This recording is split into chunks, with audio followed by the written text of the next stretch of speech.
Muchas gracias por acompañarnos en A Partir de Ahora. Estamos conversando con José Ceballos Chichi, un reconocido activista social, fue fundador del Comité para la Defensa de los Derechos Barriales Copadeva, es abogado, pero además es un analista político de eso que observan las realidades de una experiencia dilatada en el trabajo social y eso le da un valor extra. Bueno, tú señalabas de esos grupos que se crean, de llamado sector externo de los partidos, ¿verdad? Que de alguna manera aparecen recursos, pero se ha profundizado tanto que todos los partidos tienen en cada una de las ramas del quehacer humano o expresión de las artes o de la ciencia, grupos también de apoyo. Así Eso no es. se veía hace muchos años, pero ahora tú ves artistas con fulano, Ujú. ambientalistas con fulano, educadores con fulano, médicos con fulano, etcétera, etcétera. Por toda la gama los profesionales Y del que se quehacer van humano en adheriendo. general. Y que tienen una ventaja estos movimientos, que no tienen que ponerse a pelear dentro con nadie. Es decir, las tendencias que hay dentro de los partidos no le toca a ellos, porque en el momento de enfilar con respecto a un solo candidato, Y ahí. casi siempre lo hacen es cuando ya se definen las cosas. En los partidos Ujú. grandes, los aspirantes tienen grupos más o menos así, pero regularmente sí, lo que pasa es que ese grupo se va con quien finalmente gane la candidatura. Claro que sí. Ahí entra en juego ahí. Y mira una cosa en esa dirección. El trabajo de estos grupos que a ese nivel se combina de alguna manera con el trabajo con las personas de más pobreza, porque es bonito. Yo no sé si los medios de comunicación han logrado captar esto. Cuando digo bonito lo estoy diciendo de una manera que valore lo que voy a decir, pero no es positivo lo que se hace. La fiesta de la distribución de recursos, sea electrodoméstico o dinero, se goza en la noche, el día antes de las elecciones, El día el antes. día antes. O sea, por si acaso, si amanecen tristes, entonces no van a celebrar, pero en ese caso, con anticipación. No, imagínate, está toda la gente que reparte el dinero y tú ves a la gente en las esquinas haciendo su filita. Seguro hasta El su día antes, apuesta hacen unos y otros quién va a ganar. claro. Pero todo el mundo está garantizando el cómo comprar o cómo conseguir la mayor cantidad de votos. Entonces, la noche anterior es digna de salir a verla. Es casi como una noche larga de museo. Tuve mucha Y gente. ya es una tradición en los barrios populares. Permanentemente, desde que las elecciones tomaron un curso de no ser o ser menos violenta y de tener un supuesto nivel de organización y de control. Pero ahí se hace. Sin embargo, algunos partidos cometen el error de competir con el Estado en eso. Entonces, eso que tú planteabas, que el Estado, el partido del Estado en cualquier momento compra votantes y regala cosas. Hay partidos que creen que haciéndolo O sea que piensan que pueden competir en ese terreno. en ese terreno. Un partido de oposición. Claro, y por eso ninguno hablaba de eso, hasta ahora que se ha empujado la línea de parar ese tipo de. Porque le daba un poco de mala conciencia, porque decían nosotros también quizás necesitemos de esta práctica. Claro, no, y que si a ellos les funciona a nosotros también. El problema es que el que está en el poder tiene el Estado. Sí, no es lo Y no mismo es tú lo tener mismo, ¿no? unas arcas abundantes Claro, que entonces, solo un pequeño cofre. corregir ese mal, hay que hacer el esfuerzo de corregirlo en todos los partidos. Pero Porque, vamos a ver una cosa. ajá, Nuestros barrios populares, y eso tanto en la capital como en las provincias, tienen una historia en este país de resistencia, de organización social, de reclamos. Incluso la juventud más aguerrida en momentos difíciles estuvo ahí para grandes batallas, incluso de defensa de la soberanía nacional. así es. Eh, ¿Qué queda de eso en nuestros barrios? ¿O es que la mala práctica política lo ha permeado todo? Queda poco de eso. Es triste Es entonces. triste. Primero por eso, por la mala política que se ha venido imponiendo, que llegó al extremo de la gente entender que eso era natural que se diera. Por eso no, Se ha normalizado, como se dice ahora. exactamente. Lo más normal, cualquier ciudadano que habita y que tiene poder de voto, decir, pero es así que se hacen las elecciones. Porque han vivido una etapa, ¿son cuántos años ya? 20 años Bueno, de tu parte de 78 para acá, por Para acá, ejemplo, sí. que fue cuando más o menos se comenzó a democratizar la cosa. Ajá. No, ya son 78, bueno, 70 son 48 años.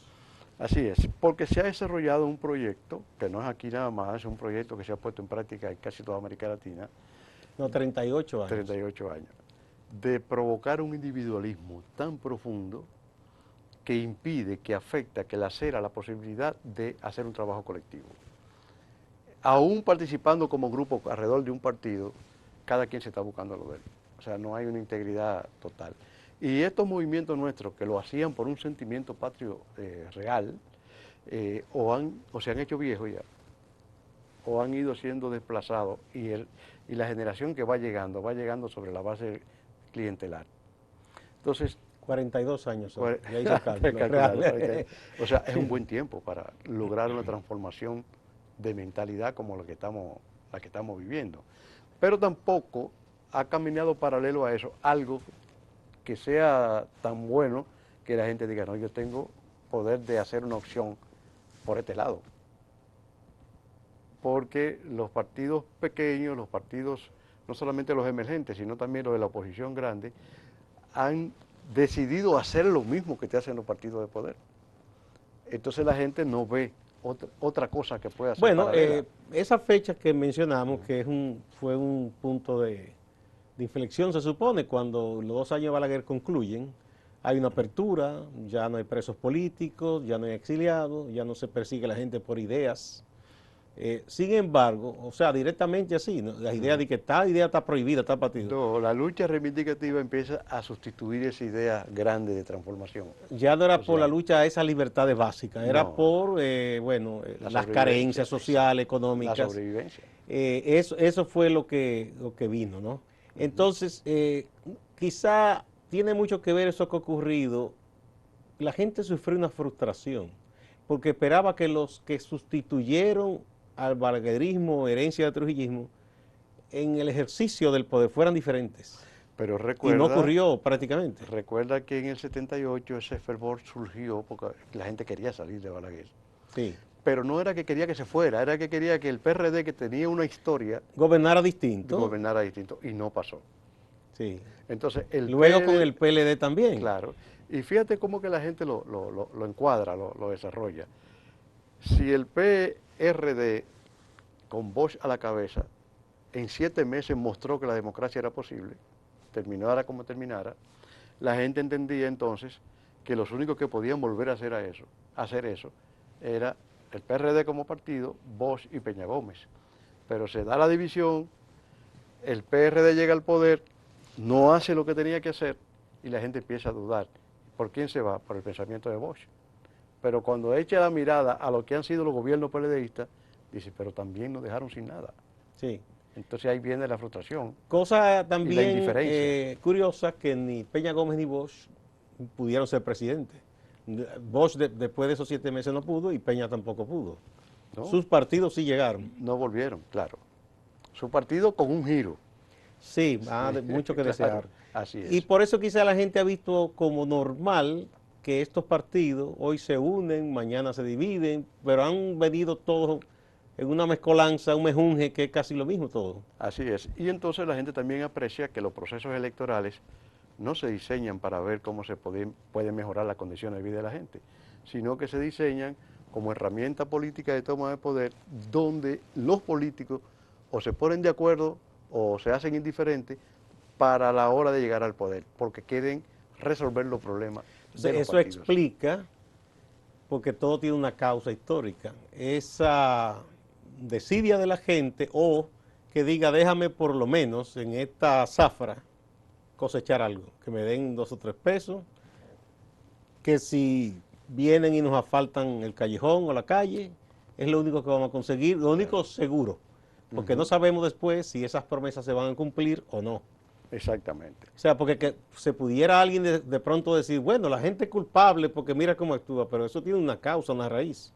Tú sabes qué es lo peor del caso, es que la gente dice, es que nunca nos van a atender. Entonces, si aparece algo, aprovechémonos. Tal es la convicción. Así es, Sí. en esa dirección.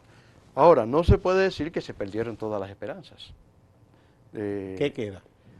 Queda gente que tal vez no vivió aquella época, pero que sí tiene una manera de analizar, de ver, de acercarse, que ha ido comprendiendo que aunque les cueste mucho tiempo, tienen que ir logrando una alternativa, una salida, primero social y después política. Porque no es tan fácil lograr abrir una brecha en los partidos políticos. Tú sabes que hay mucha gente, tal vez con razón, que dice, las cosas se van a cambiar desde dentro. Entonces, Sí, esa es una visión y otros eh, dicen, no, hay nada que buscar, hay que trillar un camino nuevo. hay que construir. Entonces, hay una esperanza que pasa a veces muy disimulada.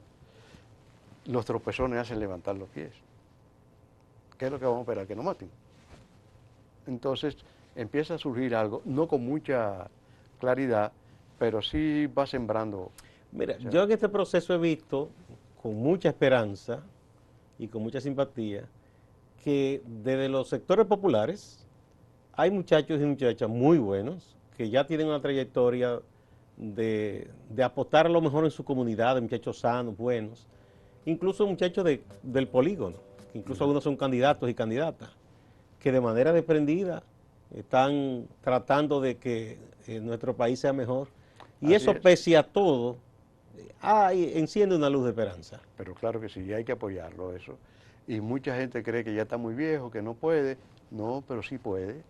Es cuestión de Bueno, que pongan no algo, ¿no? podrá Sí. emprender todas las tareas, pero Claro, alguna podrá hacer. claro, a los aportes son muchos lo que se pueden hacer en esa dirección. Mira una cosa, hay acontecimientos que se van dando que la gente como que lo pierde de vista. Y algunos de los intelectuales políticos nuestros o de los dirigentes políticos creen y piensan que eso desapareció. Ejemplo, este periodo de gobierno de Danilo Medina ha sido uno de los periodos en que el gobierno se ha visto, no digamos enfrentado, pero sí desafiado con mayor, digamos, claridad que otra gente que tal vez está haciendo lo mismo que el presidente, no vamos a comparar ahora, o que recibió acusaciones parecidas. Pero los primeros meses, la Marcha Verde duró en un tope muy alto, prácticamente 2 años. Sí. Que uno de los elementos que mucha gente decía, déjalo, que eso se desvanece, ¿verdad? Por decir algo. No, y de hecho se organizó un ataque para tratar de desinflarla y de calumniarla, y después los propios autores de ese ataque desistieron porque vieron que no era posible. Claro, y jugaron a lo tradicionalmente político en el país, a buscar algún partido o alguna personalidad para decir que ese la dirige. Pero se le olvidó. Hasta le cambiaron el nombre a un partido. Sí, pero se le olvidó, y mucha gente que nos está mirando ahora y que está escuchando dice, no, pero eso se perdió, eso se cayó. La gente que no le puso atención el Estado o el gobierno fue la gente que fue a esa marcha. No los que aparentemente dirigían o que venían de otro partido. Eran miles de personas, sobre todo de clase media. Que no estaban orgánicamente vinculadas a un partido ni nada. Ni andaban Era la atrás de eso. indignación del ciudadano y de la ciudadana. Exactamente. Se le olvidó a esa gente. Eran miles. Se caminó casi por 16, 17 municipios. Con una marcha de gente, aplastadoramente. Y déjame decirte que todavía en la zona del Cibao sigue con una vida interesante ese movimiento. No se ha desmovilizado No, es lo que te como digo. aquí. O sea, la población que nunca hacía ejercicio de ese tipo de trabajo, hizo un ejercicio social, no político, para demostrar su malestar con los gobernantes. Cuando digo los gobernantes, en todo el sentido de la palabra, no el presidente solamente. Ese sentimiento de sufrimiento, de dolor, de hartazgo, la gente lo tiene todavía, aunque no se vea la marcha verde. Ahora, habría que ver si se mantiene monolítico ese sentimiento de la colectividad o si se va a decidir por una de las apuestas, de las propuestas que hay en este momento. Va a buscar alternativas. Va a buscar algún lado. Va a buscar algún Se lado. va a encauzar por algún lado. Y tal vez no está tan efervesciente, pero el dolor de la gente está. Lo que movió a esa cantidad de personas a salir a la calle, sin pensar en quién te dirige o en quién no, pero sabiendo que era un movimiento social. Bueno, ahí coincidieron prácticamente todas todos los pensamientos de la sociedad. Pero yo recuerdo las imágenes de esas grandes marchas y tú dices, pero esto fue grandioso. Ahora, lo que provocó que esa gente saliera ahí no ha desaparecido. Ha bajado la efervescencia, pero no ha desaparecido. Y eso se va a expresar de diferentes maneras porque esas personas no son políticas, no tienen una estrategia política, ni tienen una dirección política. Son ciudadanos, pero que entienden que tienen derechos. Entonces tú piensas que con eso que ocurrió con Marcha Verde, se llegó al fin de una sequía que había en cuanto a empoderamiento social. Los sociólogos que inventan una palabra interesante siempre, mis amigos sociólogos, decían que la sociedad está desmovilizada. Ya no está desmovilizada. Bueno, lo que vimos ahí indicaba claramente que había la decisión de la gente de decir algo, de hacer algo. Y si tenía sentido de poder y de fuerza, con mayor intensidad se da. Porque eso desde el litoral de los políticos, no solo del gobierno, sino porque hay gente que recela de los movimientos sociales en los partidos, que dice que quieren sustituir los partidos. Decían, eso se va a diluir, porque eso... Entonces, no podemos hablar de que simplemente se diluyó. Bajó el nivel de efervescencia, pero el sentimiento, tú dices, está ahí. Se mantiene. Y podría incluso, vamos a decir, influir en lo que va a ocurrir en los comicios. Es que ahí se vio más claro, bajando la Marcha Verde su intensidad, se ve más claro que el único instrumento a utilizar para poder expresar bien la voluntad son las elecciones. De hecho, hay varios de esos candidatos jóvenes que te dije que ahí fue que saltaron a la luz pública en esas movilizaciones. Exacto, y que inclusive algunos son candidatos. Sí, eso es. O sea, mira, otro elemento que provocó malestar, que mucha gente cree que ya pasó, fue el trato que le dieron a Miriam Germán. Sí, eso fue una herida en el corazón de la sociedad. Sí. ¿Entiendes? Donde le quedaba más claro la pregunta al ciudadano de, pero ¿quién es que nos está gobernando? ¿Quién es capaz de eso? Tú recuerdas que todos los análisis decían, bueno, el procurador está en esa actitud tan firme porque tiene que tener el apoyo del presidente o del partido. Y mucha gente lo vio así. Entonces, son cosas que se hicieron porque están en el poder, porque entienden que si no lo hacían, peores cosas podían llegar, por la razón que tuvieran. Pero en la ciudadanía marca un dolor. No es verdad que lo de Miriam se va a olvidar tan fácilmente. Por la forma y tras la forma, por el contenido. Bueno, yo creo que hacía muchos años que un hecho así, en que se veía la agresión a una persona, motivaba la coincidencia de tanta diversidad de pensamiento político, desde la gente más conservadora hasta la gente más progresista, coincidió en decir que eso era una afrenta imperdonable. Así es, y si tú le sumas a eso, que está muy ligado a la demanda de la Marcha Verde, lo que se hizo en el país, como el caso de Brecht, ahora se está viendo más claro. En el sentido... ¿Por qué? Por lo siguiente, varios países abrieron investigaciones, buscaron información en Brasil con respecto a lo que había pasado en relación... Ya la mayoría de los países que iban a hacer algo lo hicieron. Exactamente. Aquí se usó un procedimiento y se usó una dinámica en el cual, lo que es peor, todo el mundo, aunque no hablara de eso, apostaba que no se iba a llegar a ningún sitio. Si tú analizas la última decisión de la Suprema, que creo que tiene aspectos que la hace correcta, pero diluye el caso. ¿Quién va a terminar preso por lo de Odebrecht? O no preso, por lo menos sancionado en ese sentido. Entonces, la gente lo que entiende es que a nadie le interesa el país. Más lejos, independientemente de que alguien tenga que pasarse unos meses, unos años en la cárcel. No es el resultado esperado. La gente no va a tener credibilidad a ese proceso. La gente no le va a tener confianza, va a decir, esto se hizo para un arreglo, o este es porque este perjudica o beneficia. Lo peor que puede ocurrir con una institución, sea la ejecutiva, o sea del Congreso, o sea de la justicia, es que la gente de antemano entienda que sabe lo que va a pasar y pase. Que entiende que todo está arreglado. Entonces eso hace mucho daño y le afecta, por ejemplo, a la justicia, le afecta muchísimo que fue un hecho político, lo que se dio. Entonces esas heridas van a encontrar por dónde salir. ¿Tú piensas que pudieran expresarse ahora esos sentimientos y ese encono en las urnas? Vamos a una pausa.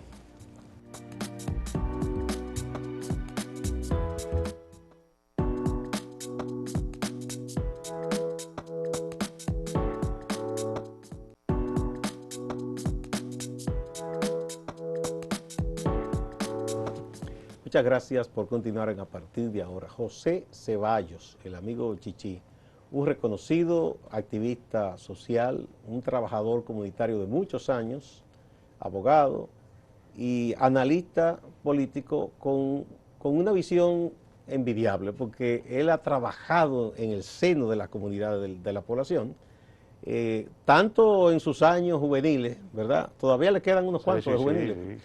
como ya en su profesión y en lo que se ha dedicado, que es un trabajo desde la sociedad civil, con acciones que ayudan con el tema de justicia y otros temas. Y eso es importante porque da una visión más allá de lo académico y de lo intelectual, sino de vivencia. Bueno, entonces, más o menos esa es la radiografía de gran parte de la sociedad dominicana, porque quizá uno no puede hablar por todo el país, pero Claro. en el Gran Santo Domingo se concentra por lo menos el 35% de la población, en la provincia, el distrito, y es el centro de toma de decisiones políticas más importante. Entonces, de alguna manera es un termómetro para medir muchas cosas. Ahora bien, hace tiempo también, así como los amigos sociólogos decían, está desmovilizada la sociedad.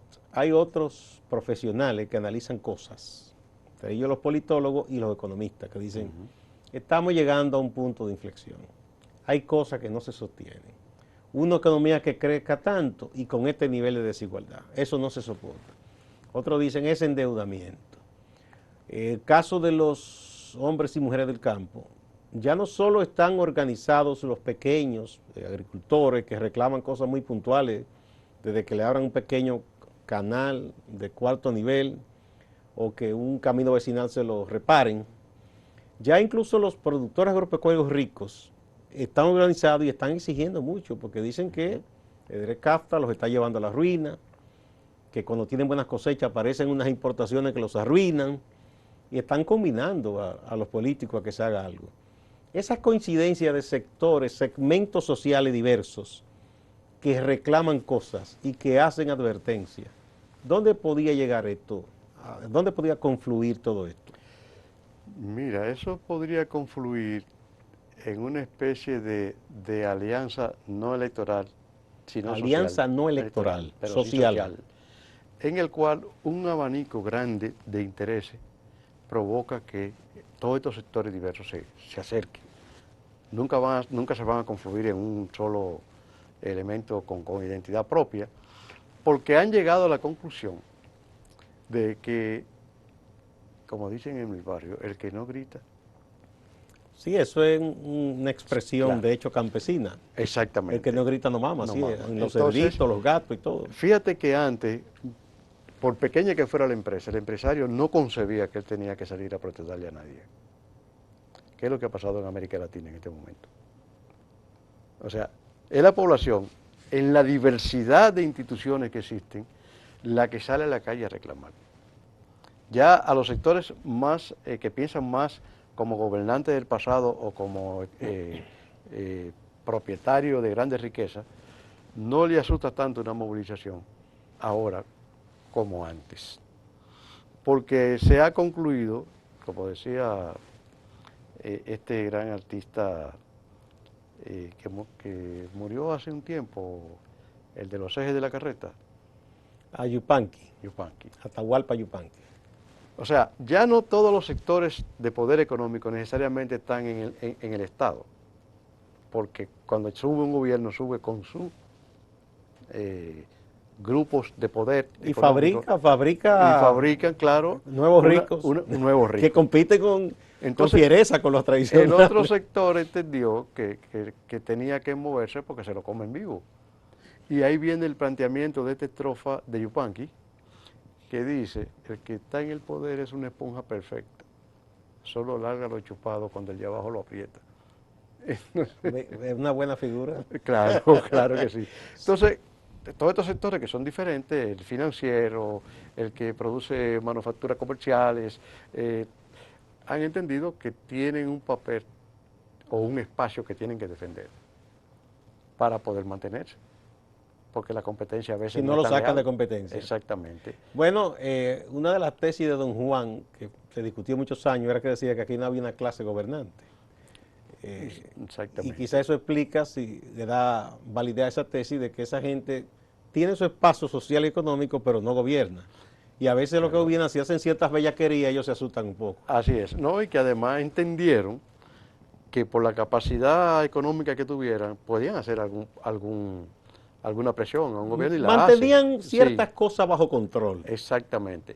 Pero han descubierto que hace falta participar de lo social y participar de lo político para garantizar más. Y eso es lo que ha permitido esas grandes alianzas sociales, ciudadanas, en estos países donde las protestas prácticamente sorprendieron a todo el mundo, Los ¿no? felices años 70 que tú y yo vivimos, un agricultor pobre era antagónicamente enfrentado al terrateniente, al productor grande. Era la lucha por la tierra, toda esa Claro. cosa, desalambrarte. Hoy día tú lo ves juntos, aunque sus intereses son distintos, pero coinciden en algo. No, y hay Si otro, no se unen y reclaman, nada, esta no, forma en que se negociaron ciertas cosas va a arrasar con todo y ambos van a perder. así es. Y aunque se mantiene también, y me disculpa que abuse de los refranes, pero siempre hablaba claro, todavía la gente cree que cuando usted ve a un rico y un pobre comiendo en compañía, o le debe el rico al pobre, o es del pobre la comida. Sí, eso Sí, tiene sí. mucha sabiduría. Pero se está dando, se está avanzando en esa dirección, Sí. y eso no queda otra para identificarlo como una acción democrática, donde la gente se da cuenta que tiene derecho, que tiene espacio, y que si logra concertar Tú alguna sabes que a decisión, propósito de eso, vi con curiosidad en estos días una información proveniente de Brasil, en donde la cúpula del gran empresariado industrial, y Brasil es una potencia, no podemos comparar, ahora está asustada y recelando mucho y presionando al presidente Bolsonaro, porque él le hizo muchos piropos a Trump. Y ahora están reclamando porque la política de proteccionismo que ha hecho el presidente Trump de Estados Unidos ha perjudicado a muchos que serán sus socios y amigos, entre comillas. Y ahora ellos dicen, oye, eso no es justo, todo el acero nuestro, las cosas, nos han puesto unos gravámenes que nos están arruinando. Entonces, en principio ellos aplaudieron todo eso. Ahora se dan cuenta que eso no es beneficioso. no, inclusive, con razón o sin razón, empañada por las acciones de Odebrecht y de otras compañías, Brasil se fue convirtiendo en uno de los países cuyo empresariado y cuya línea de producción estaba incidiendo no solamente en América Latina, es decir, se estaba haciendo protagonista en América, en gran parte del mundo. Bueno, compitiendo estaban con lo inclusive tradicional. en el propio territorio norteamericano haciendo negocios de tú a tú Claro. con otras empresas, Y ¿no? asusta que eso ha bajado ahora. Sí. Ese nivel de liderazgo bajó. Bueno, muchas cosas, porque Sí. Odebrecht, por ejemplo, prácticamente se fue a la ruina, le hicieron pagar una multa muy fuerte allá en Estados Unidos y esas cosas, pero además esa política de proteccionismo del presidente Donald Trump ha afectado seriamente a muchos países de lo que llaman emergentes, que ya Claro que sí. no pueden Claro que sí. hacer intercambio comercial como hacían antes. Esa es la situación que estamos viviendo. Mucha gente ha calificado el año 2019 como el año de las grandes protestas en América Latina. Otros se mantienen en la posición de que no se ve lo que consiguieron. Pues si hacemos un recuento después de un programa, sí hay muchas cosas que se han conseguido. No, pero ¿cómo que no consiguieron? Porque, por ejemplo, en Chile hay muchas cosas que se están revisando. Se está Sí. inclusive dialogando hasta para una nueva constitución y revisando cosas que se consideraban intocables, todo ese sistema de pensión y todas esas cosas, debido a esas movilizaciones de la población, Pero que claro dijo, sí. sí, no estamos de acuerdo con esto. El presidente chileno a mí me sorprendió, porque él empezó intentando parar las movilizaciones sin entenderlas y por la vía tradicional del Estado, A palo limpio. a palo limpio y a tiro también, pero al mismo tiempo acusando a la población de ladrones y de anarquistas. No sé hasta dónde llegaron con el terrorismo, pero prácticamente él tuvo yo digo, la sabiduría de darse cuenta que estaba perdido totalmente en el proceso. Mira, es interesante lo que se dio. Se dio en países que a muchos años hacía que no tenían ese tipo de movilización de protesta. Chile, la propia Colombia, Colombia y Ecuador. Ecuador, pero Ecuador sabemos porque que fue una cosa drástica lo que ocurrió. Pero de igual manera, fíjate cómo ha reaccionado la población de Bolivia ante una cosa disfrazada, que es un golpe de Estado. Pero al mismo tiempo ha habido protestas en Venezuela, en Nicaragua también, o sea que gobiernos de diversos matices ideológicos, pero la gente ha dicho que no está conforme, porque que yo no sé por qué hay que satanizar una protesta. En eso incurre en un error tanto la derecha como la izquierda, que si el gobierno es afín a mi ideología, yo entiendo que todo el que proteste está mal, y no. No, no es así. Es una presión. La gente no está pidiendo ni siquiera cambio de gobierno, es que lo gobiernen bien. Y nadie protesta si está contento, no es verdad. El que protesta es porque entiende que las cosas no van bien, donde quiera que sea una protesta. Así es. Y muchos mitos con respecto a la protesta se fueron cayendo. El primero es que esa protesta no dura mucho, eso se cae solo, porque no tienen consistencia. Bueno, la de Chile siguen todavía. Por eso, es el mito que se rompe. Y si tú te pones a ver, en estos países hay protestas de estas que sobrepasaron los 3 meses, pero con mucha fuerza.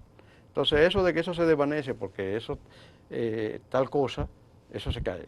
Se cae también el criterio de que los políticos que están en el poder condenen la protesta porque son políticas. Oye, pero tú eres político también. Pero ¿y quién ha dicho que ejercer el derecho de reclamo, que es un ejercicio legítimo de política ciudadana, es malo? Sí, pero cuando gobernantes se encuentran un poco presionados y ven que el movimiento no se cae. Lo que dicen es que están conspirando y que lo quieren tumbar. Todos esos elementos que se usaban para justificar una represión se fueron al piso, por no decir al carajo, con esta experiencia. Pero de igual manera, hemos visto que los países privilegiados, hay protestas. En Estados Unidos no hay un día que no haya protesta en algún lugar. Ahora menos porque está el proceso preelectoral, pero en Francia. La compararon a Francia. Los chalecos amarillos. Sí. Y tú sigues buscando en países Italia, en muchísimos lugares. Y más radicales que aquí. Y entonces el otro elemento es que siempre para desvanecer el sentido, para desvanecer lo que realmente mueve a la gente, que no es necesariamente político, entonces dice que son bandoleros, que son no sé cuánto, y tratan de desmeritar. Y le duele mucho, que es una cosa nueva que hay, que han coincidido todos los instrumentos de represión y los gobiernos y los sectores económicos que respaldan el esquema tradicional, en decir que eso no sirve porque ¿dónde están los dirigentes? Claro. Pero eso es una sabichosería. Ellos quieren que alguien dé la cara. Primero, no es con esa naturaleza, porque no se trata de un caudillo dirigiendo gente. No, claro. Y segundo, identificarse muchas veces para después reprimirlos. Claro, o para intentar comprarlo. También. Entonces la dinámica ha sido otra. Pero además, la diversidad de instituciones que se ha creado en estos países no te permite decir aquí está el líder, porque el líder está en cada esquina representando su barrio. Quizás hay gente que se aferra a una visión de muchos años atrás y el mundo ha cambiado. Y es verdad que va cambiando. Bueno, muchas gracias José Ceballos Chichi por esta conversación tan enriquecedora sobre su experiencia viendo la sociedad, viendo las comunidades, los barrios y de lo que él piensa que podría ocurrir después de estos comicios municipales del domingo. A ustedes también, amigas y amigos, gracias y no se vayan, que hay más en Acento.